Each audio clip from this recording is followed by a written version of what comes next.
everybody, it's Romania Black.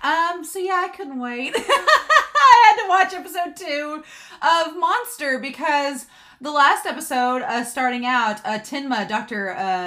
Tenma, he made a decision, and I don't know exactly what's going to happen to him because of this decision. This show, the very first episode, it sets up very mysteriously. Like, we set up that it's in a very gritty, realistic setting. There's really, to our knowledge, no supernatural things going on. It's literally just bad people in the real world, right? So it doesn't feel like an anime, which is kind of unique and exciting, right? But Tenma, I love his character already, setting up that he's the idealistic, like the good guy that has basically been played by his could-be father-in-law, and he has a decision to make that he either goes along with the system and what he's been doing so far, or he makes a decision for the betterment, right, of his profession. Like, does he do things for the politics and for the nepotism and all that, or does he do things because he's a doctor and he chooses at the end to go back and do surgery on the boy that he said he was going to do surgery on, that he had been given first instead of the mayor? So I don't know. With the series being called Monster, I feel like things are not going to go well for this good, innocent doctor, and things are going to go downhill. Either I think that the mayor is going to die because he didn't do the surgery and the boy's going to live, or they're both going to die, or maybe they'll both live and then the father-in-law will still be mad because Tenma directly went against the order of the chief of surgery. I don't know, but Tenma I think he made the right choice. He made the choice to do the right thing, to do what he had been originally signed up for, and it's the surgery that only he can perform. It's not like any other surgeons can really do it to save him. So, but there's the mystery of what the little girl meant when she kept saying kill. What's up with that? Like, her parents dying, what's up with that?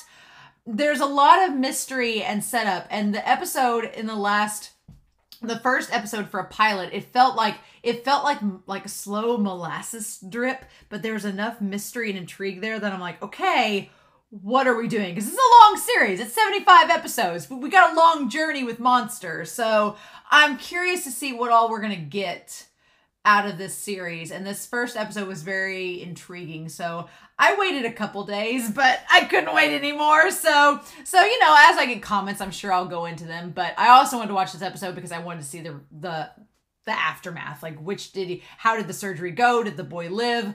What's going to happen? So I just don't feel, this feels like, with it being called Monster and it's more realistic, I'm like, is humanity the monster? And we're just gonna see how bad humans can be?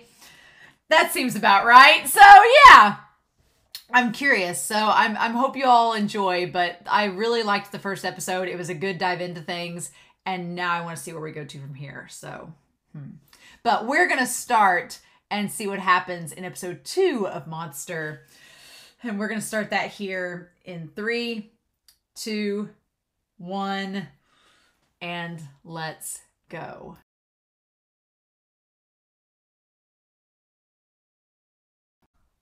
Huh. Man, things really go from like bad to worse to creepy. Nailing down, and I don't really want to know at this point, but nailing down the genre of this series, I imagine that it is horror. It's like horror, thriller, drama-esque.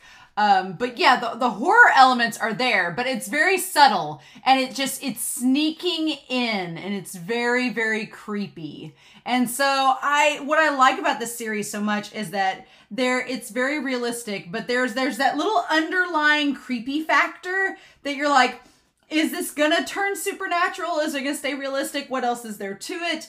I think that the easy explanation as to why the 3 of them died is because of the candy that they ate. I feel like the easy explanation will be that the candy was poisoned, and they sent it to poison the kid because, you know, we talked about there's little talks throughout this episode. This episode's very subtle in a lot of things, and then in other things it's not subtle at all. But overall, the creepiness and the underlying like darkness in it seeps in, and it's cool how it's balancing being both very on the nose and very like in your face, like how corrupt these people are. But then under the surface, there's also like this little veneer of creepiness that you're just like, something's bubbling under the surface, and we don't really have an explanation for it. It's just lingering.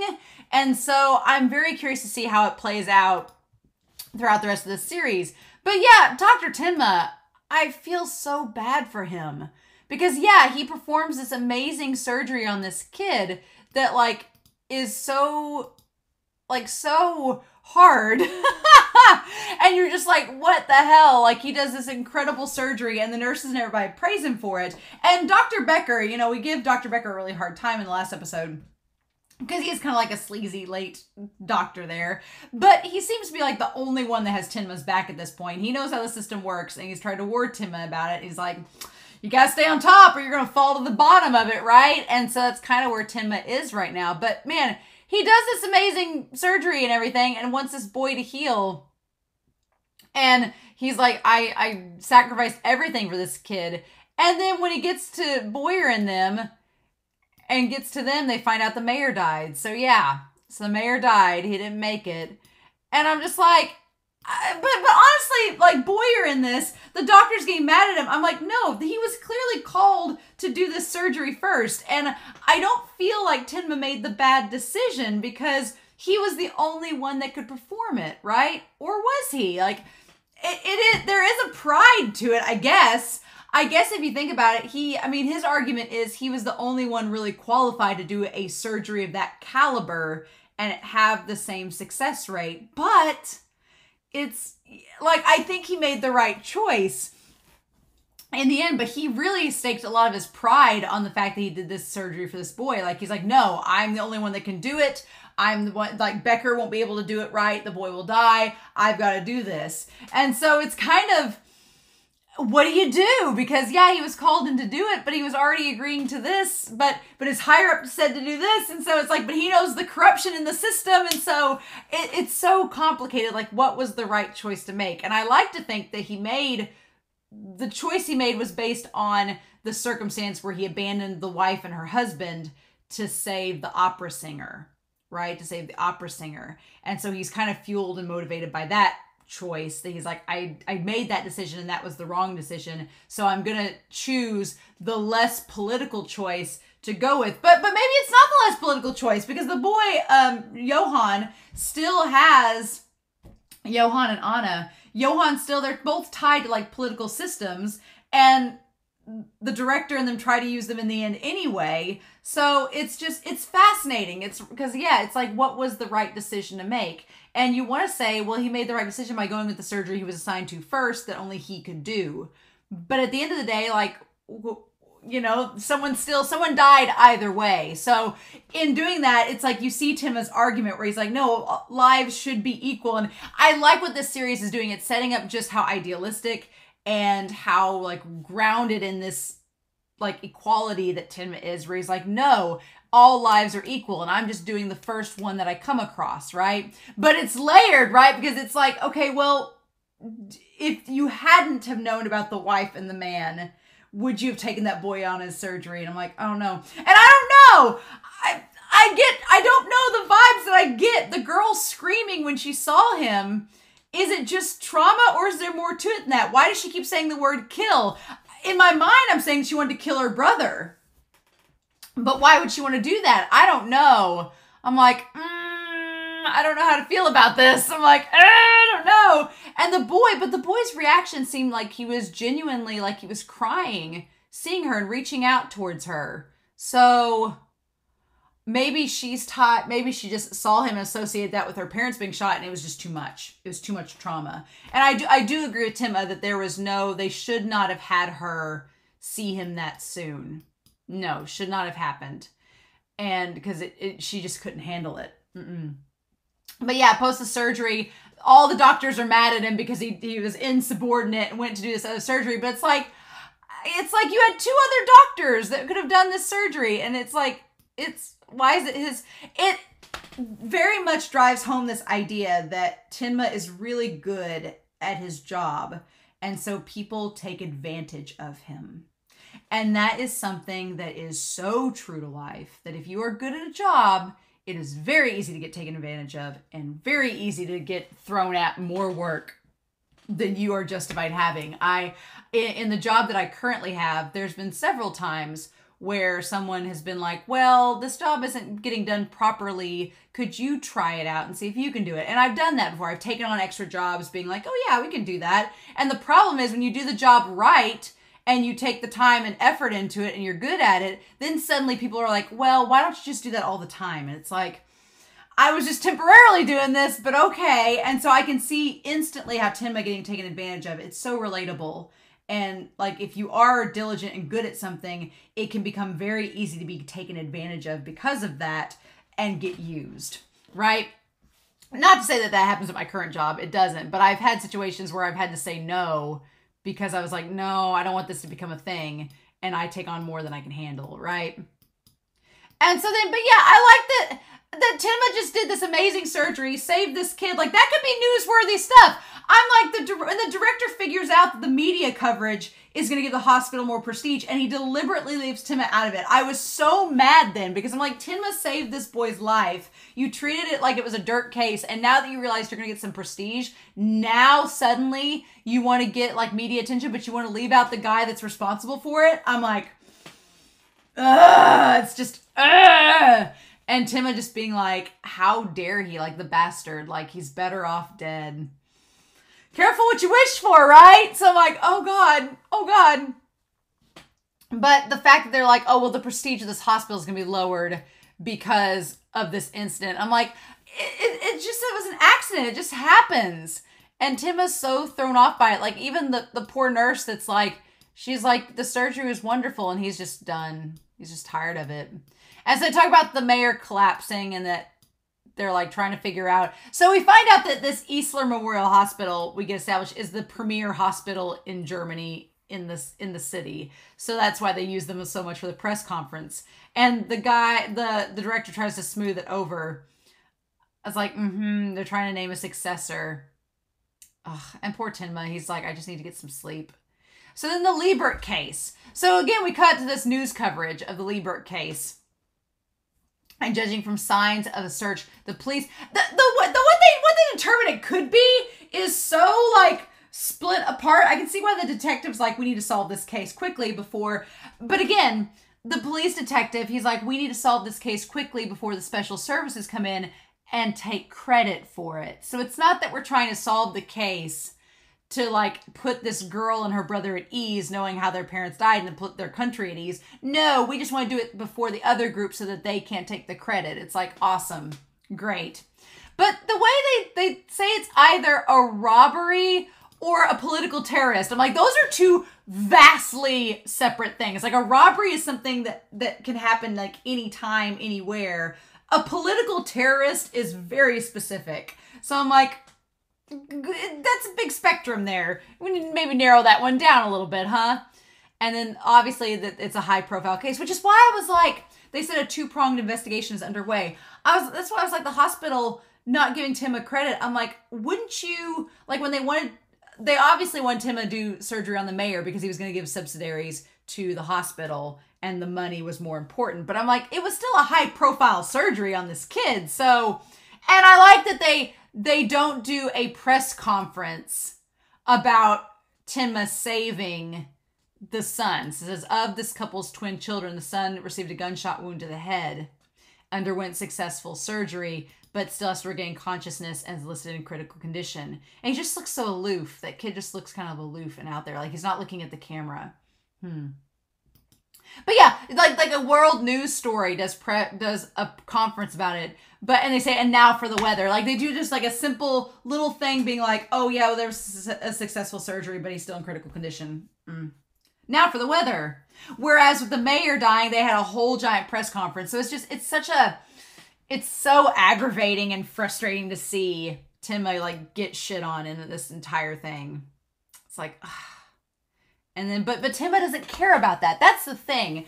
That's the thing, is that Tenma, at the end of the day, he doesn't care that there wasn't a big press conference about his surgery. He's more concerned about the boy and what's going to happen to him. He's like, I wonder what's going to happen to him. He's like, these kids don't have a family right now. They're just all alone. And then he says, I'm just like him. And that line's curious. So you have this boy who's been given surgery. his fate is unknown, right? He's had a bad incident happen, and now everything's okay. He's fine, but his life is kind of in shambles and on the edge of a cliff and doesn't know what's going to happen next. And Tenma's like, I'm kind of in the same boat. I've done this. I've made my bed. Now I have to lie in it. Where's that going to take me? And what's that going to be like? So he's kind of in this area of limbo, kind of like the boy. Although, I think he's in a much better condition than the boy. The boy, whew. And so we cut back to the hospital. And so then, but poor Tenma, he's just so tired.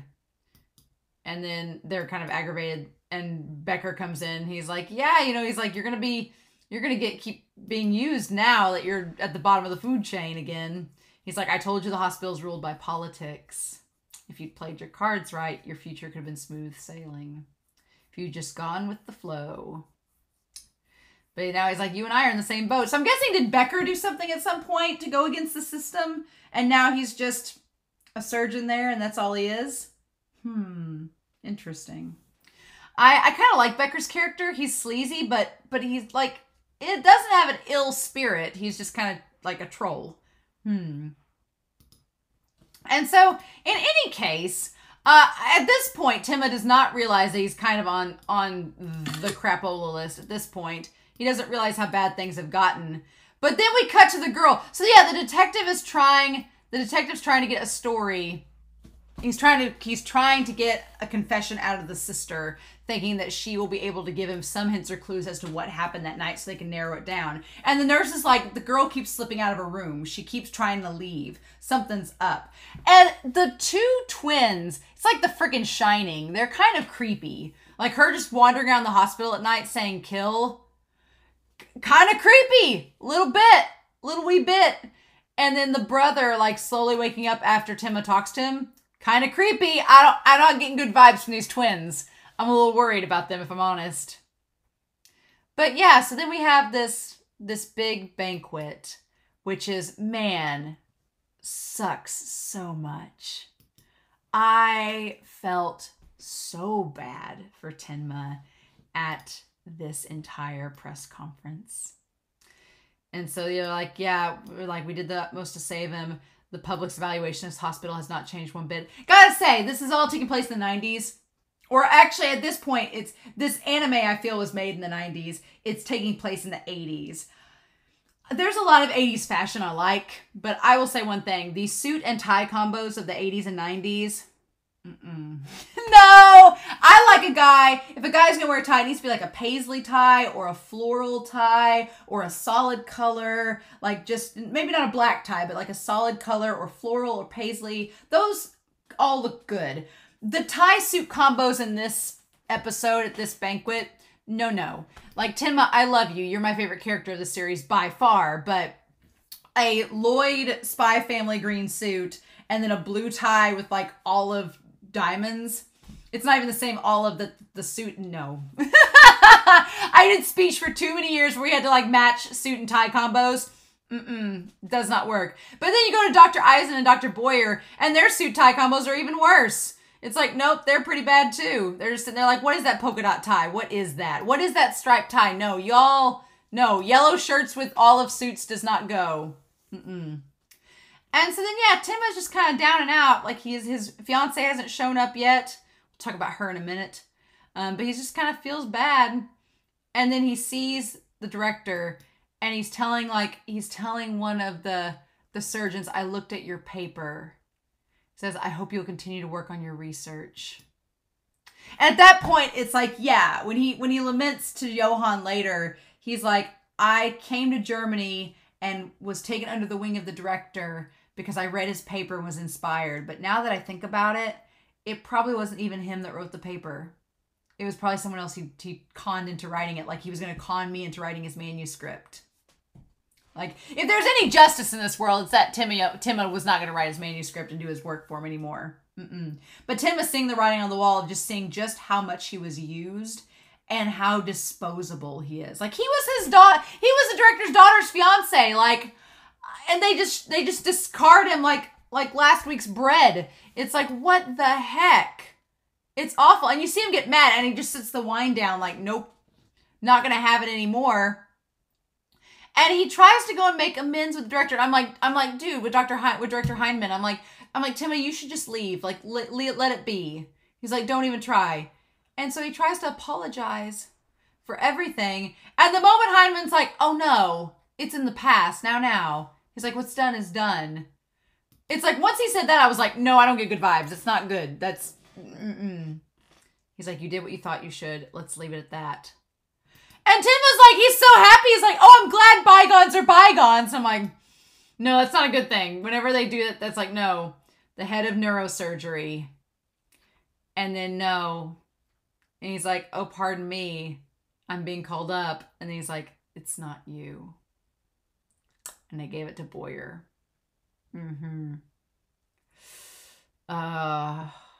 Yep.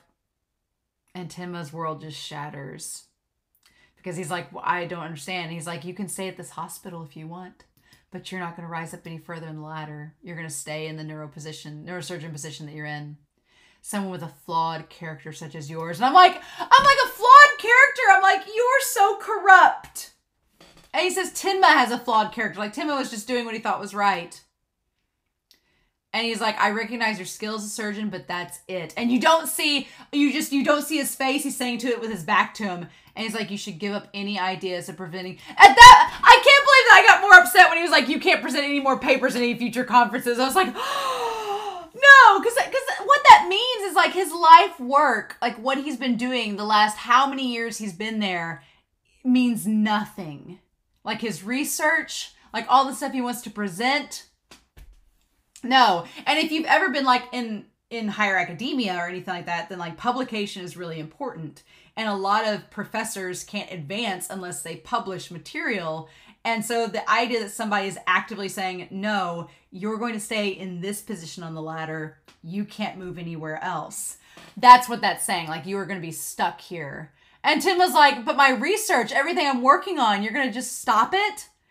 And it's just, he's like, but please. And he says, even if you wish to move to another hospital, I have no intention of writing you a recommendation. It's no use for you to have any ambition. The path to becoming the doctor you envisioned is closed. Like, he just shut it all down. He just told him, he was like, nope. He's like, you can't go to another hospital because they're going to ask for a recommendation and I'm not going to give it to you, which means that they probably won't hire you, because if he's the director of neurosurgery and he's not giving him a recommendation, why would they hire him? So they won't. He's like, so you can't go anywhere else, right? Unless you go back to Japan, back home, and hope they let you in. But I'm not going to give you a recommendation, so they're not going to hire you. I'm not going to let you provide any research to any conferences, so you can't advance your name or your status. I'm not going to let you move any higher up the ladder, so you can spend the rest of your days and just do all the surgeries I put up to you if you want. There you go. Have fun. But you're not going to advance anymore as a doctor. It's like just shattering all of his dreams. I was like, oh my God. And Tim was like shell-shocked, like, what do I even do with this? I just love it. He just has this look on his face like, well, like, what can I do? He's just like, he's not going to make a scene. He's not. And then, as they say, surgery requires teamwork. Only with the help of each and every one of you can a life be saved. That line, oh my God. Because it's like, it's such a double-edged sword. Because, yeah, it's like such a jab. Because on the one hand, yeah, because there wasn't teamwork, because Tenma didn't work with Boyer and Eisen on the mayor, he died. But on the other hand, it's like, yeah, there's that teamwork. But on the other hand, oh God, to save that boy's life. Just take the knife and just twist it as much as you want, right? And then this hoe, this Eva girl, I didn't get good vibes with her from the start. I was like, she looks like a smug, snarky, prissy girl, and guess who was right? No, yeah. And Eva, she just glares at him. Like, won't you talk to your father for me? And then her, this harlot, this wench, taking the ring out of her purse, didn't even have it on her finger, took it out of her purse, and just I'm like, oh my God. I'm like, girl, Tenma, you could do so much better. You could do so much better than her. She's the worst. He's like, that's your engagement ring. And she's like, you're such a fool. I'm like, dude, if you didn't know that she was like a complete and utter like tramp, then dude. And then she's already moved on. She's like, they're like, oh, don't you look elegant? Like, she's just a gold digger. Get out of here. Ugh. And the door shut on him. I'd take that ring back and go like cash that sucker in. That engagement ring's probably worth at least a couple thousand. I'd be like, well, fine, you go drop it on the ground. I'm going to take it back. Get some money back out of it. Like, oh, poor Tenma. And he's just crushed. Like, he's not even mad at this point. He's just crushed. Like, just completely soul crushed, right? And so he goes back to the hospital to talk to the boy. And he's just sitting there like laugh crying, right? Saying, what a laugh, isn't it? And so then he talks about coming across the paper and that it probably wasn't even Dr. Heinemann that wrote it. It was probably somebody else. And that he was tricked. And he talks about how he knew that he had been being used. He knew he was used. But at the same time, he's like, I just went along with it because... And this line here, he's like, I knew he was using me, but I believed that when I reached a certain position, that I'd be able to work on research of my choice to my heart's content. And that is such a thing. It is. If you've ever been in a position where you're being worked to the bone and you're like, it'll be all right. Once I get to this spot, things will get better. And the thing is, it kind of doesn't. The thing is, yeah, he's like, the thing is for Tenma, I don't think it would have ever happened. He was fooling himself. He's like, well, once I get into this head of surgery business, then I'll be in a position of power that I can do my own thing. But it's like, no, you're going to keep being used because they know that they can use you. That's the thing. It's like, it's so hard. But that line, it's just so true. It's so relatable. And then he cuts back to Heinemann's words about being the scholar first and foremost. And he says, that's not right. He says, we're not scholars. Saving people's lives is what should be most important to a doctor. That's what matters. And then she says, all people's lives aren't created equal. And he says, you're wrong. He's like, there's no distinction between people's lives. I'm not wrong. And he says, yeah. And so the whole thing he says throughout this entire episode, he says, I'm not wrong. Like this, I was right in this. I was in the right. He's like, you say there's a flaw in my character? He's like, no, all lives are equal. That it doesn't matter. Nobody should have precedence over another. He's like, what about these people? He says, you call yourself a doctor, but you're just money hungry. That bastard. He's better off dead. And so then he laments to the boy and realizes I'm crying in front of this like kid on his bed. And so he thanks Johan and says, you've opened my eyes up as a doctor. And you must do your best to live. And he says, I threw everything away in order to operate on you. Oh my God. So that's how far I went in order to bring you back to life. So in this moment, he's like, kid, I gave up everything. I threw away any chances of my future as a surgeon, rising the ranks to save you, so you better live. It's like, otherwise, it wasn't worth it. Oh my God, that's just and the kid heard him. He heard him. So I don't know if there's going to be a supernatural element with the boy or not. I don't know. The fact that the boy heard him, oh my God, like, what do we do with that? What do we do with that? I don't know. Oh my God, it's crazy, right? But yeah, he's just like, oh. And so they try to get a confession out of the Anna girl, and she's just like seen a ghost. She's not having it. She's experiencing some severe psychological trauma. And I do agree with the doctor and the nurse. They're like, no, she is in no place to see anything that reminds her of her trauma. Because the guy's like, we'll just get a photo of them together. Maybe that'll help jog her memory. And I'm like, I don't think that's a memory we need jogging right now. Because she's suffering. And they're like, no, Dr. Tenma said it's not good for them to like, she needs to take it slow. It's not good for them to see each other. They're like, no. And I do like this one doctor's like, you're an amateur. You have no clue what this trauma is going to be triggered by. So no. Dr. Tenma will not permit it. And he's like, what the heck am I supposed to do? So this detective's kind of in a corner. He's like, what do I do with this? And so Becker comes back to him again. He's like, hey, what's up? How's things going? And at this point, Tenma's been just relegated to emergency surgeries.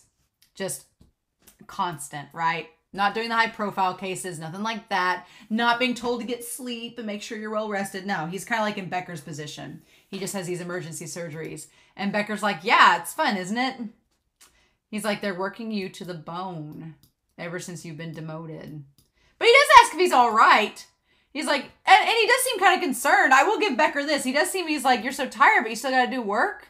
He's like, you know, the more diligent you are, the worse it'll be for you. He's like, and so that's, so yeah, that kind of explains now why Becker is a slacker. Because he doesn't want to get worked to the bone. He's like, no. He's like, if you show up and just kind of get mediocre, he's like, you're not rising up the ladder, but you're not going to get worked to death. They'll just kind of like be like, oh yeah, that's just how he is. Let somebody else handle it.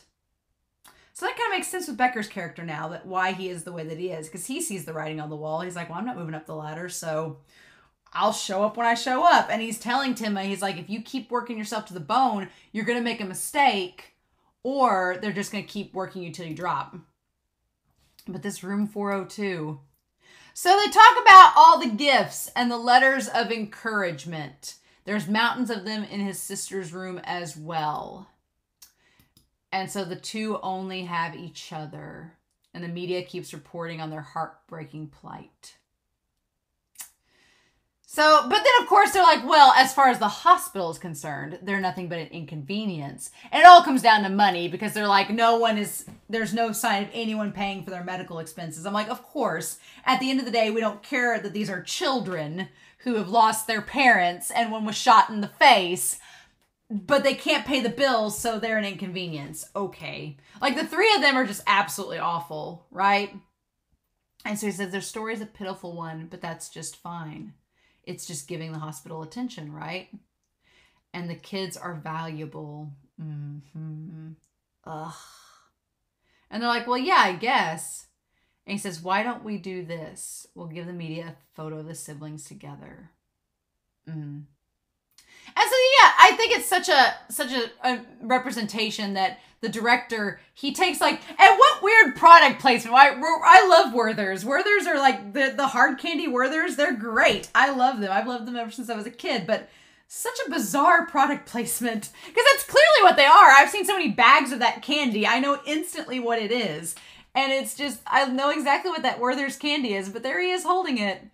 And so he's like, oh, well, let's give the media a picture of them together to show how good they're doing here, to show how prestigious our hospital is, like, in taking care of them. And so then, yeah, he takes, that's like a kid, that kid was shot in the face and you're taking his candy. You're taking candy from a baby, literally. And so then, of course, the one doctor, like Boyer, says, oh, well, the boy's doctor says it's too early to see it. And he's like, well, Tenma's on the case. And the director says, well, then dismiss him. And they're like, excuse me? And he's like, yeah. And he just rips it open. There's no need to give that man a position that gets so much attention. It's disgusting. I'd say I feel bad for Hyndman dying, but I don't. Because he was pretty awful. Up till the end. And Boyer, I feel bad for Boyer, but he smiles at that. He's like, oh, take Tenma off the case? Okay. The only one who doesn't really smile is the other guy, because he's just like, He's like, yes, sir. And then, yeah, he eats the Werther's. And then he says, this is a heartwarming gift from the citizens. Why don't you have one? Okay, here's the thing. If they were really Werther's, they would be in golden wrappers. Werther's are in golden wrappers. And you can kind of see the W there. So those are not in golden wrappers. So I think what's happened is that they were poison. And we talked about political terrorism earlier on in this episode, where they were talking about someone targeting the family. I think that was poisoned, and they just resealed the package and did it to poison the kid and his sister. They are the only 3 that ate from the bag, and they were the ones that were poisoned. I think that's what happened. I think that's how it's gone down. Yep. And this kid. So yeah, we see that Tenma is still doing his best. He's still like watching over all the patients, being a good guy. And then he hears the scream and sees that they're like dragging the little girl out, and she's like fainted. And then he's like, what's the deal? And he gets all up in Boyer's face because he sees the camera and he's like, what is this? He's like, these are kids. Like, they're healing. They don't need to be a media spectacle for you guys to garner attention for yourselves. Right? And he actually gets angry. And the fact that that's what drives him over the edge, that they were taking pictures of the kids. That's what drove him over the edge. Not anything that happened to him personally, but what happened to the children is what got him. And I think that speaks volumes for Tenma's character, that the stuff can happen to him and he can tolerate it. But if it happens to like some other innocent person, that's where he draws the line. And then he's like, well, I thought it would be best for you not to fight it. And he's like, I'm the one who saved this boy. I have a duty to protect him until he's completely healed. And he's like, well, if that's the case, look at the boy's reaction. And then we see the boy and he was reaching for her. But was he reaching for her?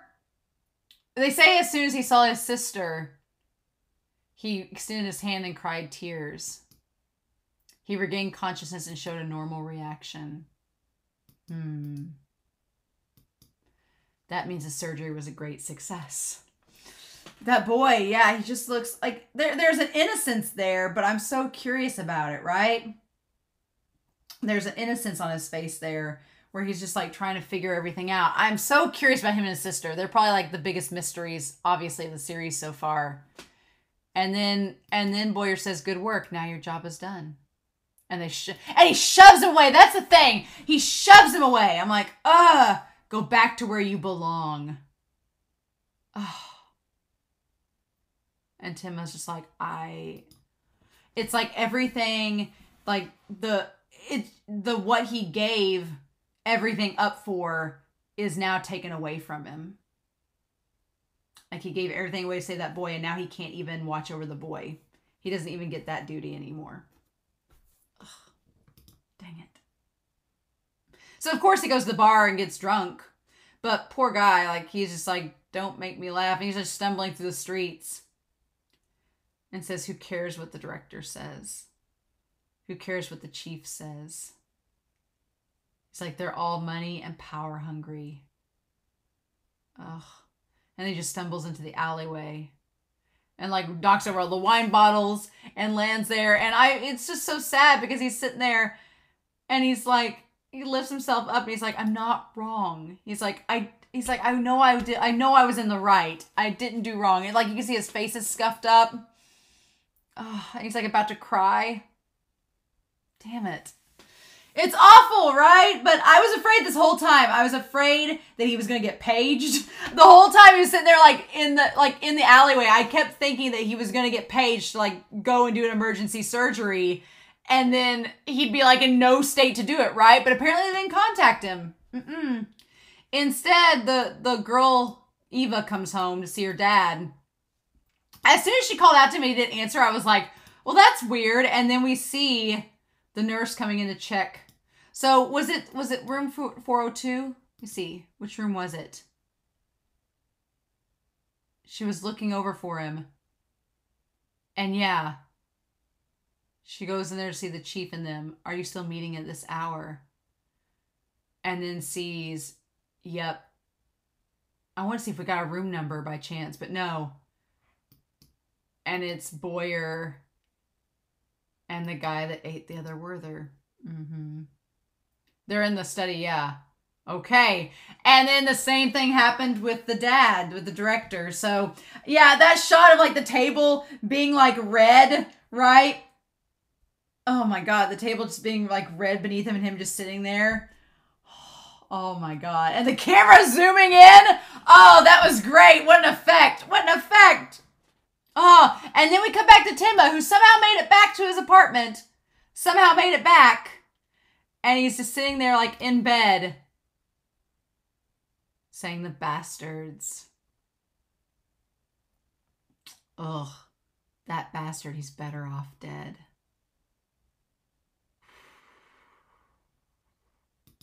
I think they were poisoned. I think the candy that they ate was poisoned. And the question is, are they going to do an autopsy in the next episode to see what's going to happen?